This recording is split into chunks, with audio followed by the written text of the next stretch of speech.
are learning new details tonight about a blue-green algae warning at several local ponds and lakes. But this is a national issue too. As we've reported, 3 dogs in North Carolina died last week shortly after swimming in a pond full of toxic blue-green algae. Pet owners across the country are now being warned to make sure the water is safe before they let their dogs in. Eyewitness News reporter Steve Nielsen spoke with the Department of Health about the signs your dog may have been exposed to the algae. Steve joins us now live from the control room with the latest. Steve? Well, Mike, Caroline, that news out of North Carolina, that made headlines nationally, obviously, but the EPA says it's in every state in America, and that, of course, includes Rhode Island. Denise Mintz and Melissa Martin were stunned and devastated when their 3 healthy dogs died after swimming in a pond in North Carolina. Denise brought the 2 little dogs upstairs to get their bath next, and she started yelling for me that something was wrong with Abby.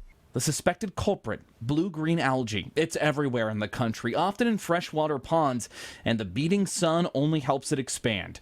And the last week, the Rhode Island Department of Health put out an alert that algae may be in several ponds across the state.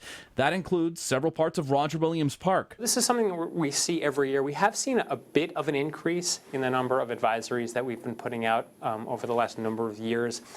We don't know exactly why that is. There's a lot of research going into that. The blue-green algae can produce toxins that can be an irritant or even deadly to dogs, according to Joseph Wendelkin at the Rhode Island Department of Health. So it can be dangerous, and that's particularly a concern for younger children and for pets. Here are the signs to look out for. If your dog went swimming recently, they may be lethargic, have sudden weight loss, and vomiting and diarrhea are indications as well.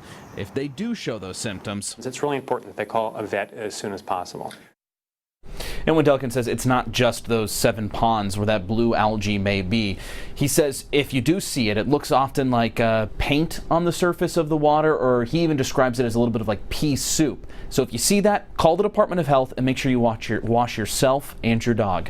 I'm Steve Nielsen, Eyewitness News.